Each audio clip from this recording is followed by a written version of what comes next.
इन मौलाना साहब पर चोरी का इल्जाम लगाकर इनको मौत के घाट उतार दिया। बरेली के करीब पेश आने वाले इस वाकये ने सबको हिलाकर रख दिया। आज हम आपको एक ऐसा वाकया बताने जा रहे हैं जिसने हर सुनने वाले को सोचने पर मजबूर कर दिया है। ये वाकया उत्तर प्रदेश के बरेली का बताया जा रहा है, जहां एक नौजवान आलिम दीन मौलाना तौसीफ रजा, जिनकी उम्र तकरीबन 30 साल थी, एक अफसोसनाक हालत में रेलवे लाइन के करीब पाए गए। कहा जाता है कि मौलाना साहब एक दीनी प्रोग्राम में गए हुए थे और वहां से वो वापस अपने घर लौट रहे थे। सब कुछ मामूल के मुताबिक था, लेकिन रास्ते में कुछ ऐसा हुआ जिसने इस पूरी कहानी को एक बड़ा सवालिया निशान बना दिया। शुरू में हुकाम की तरफ से बात सामने आई कि शायद ये एक हादसा हो सकता है, लेकिन जैसे जैसे बात आगे बढ़ी वैसे वैसे मामला सीधा साधा नहीं लगा। अहले खाना का कहना है कि ये सिर्फ हादसा नहीं हो सकता।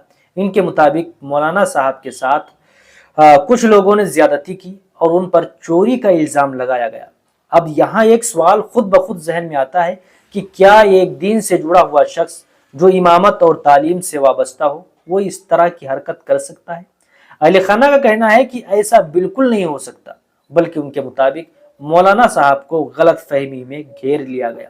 सबसे हैरान कुन बात तब सामने आई जब एक कॉल रिकॉर्डिंग का जिक्र हुआ। बताया जाता है कि उस रिकॉर्डिंग में मौलाना साहब खुद कह रहे थे कि कुछ लोग उनके साथ बदतमीजी कर रहे हैं और उन्हें मारा जा रहा है। उनकी अहलिया ने भी ये कहा है कि आखिरी बार जब बात हुई है तो बहुत परेशान लग रहे थे। उन्होंने ये भी दावा किया है कि उन्होंने वीडियो कॉल पर हालात देखे, जिससे उनका दिल और भी घबरा गया। और ये तमाम बातें सामने आने के बाद अब मामला पहले जैसा नहीं रहा। अब लोग सवाल पूछ रहे हैं कि और उम्मीद कर रहे हैं कि सच जल्दी सामने आए। पुलिस की तरफ से भी अब कहा जा रहा है कि मामले की पूरी जांच की जाएगी ताकि हकीकत भी वाज़ेह हो सके। भाई, आप क्या सोचते हैं? क्या ये वाकई एक हादसा हो सकता है या फिर इसके पीछे कोई और कहानी छुपी हुई है?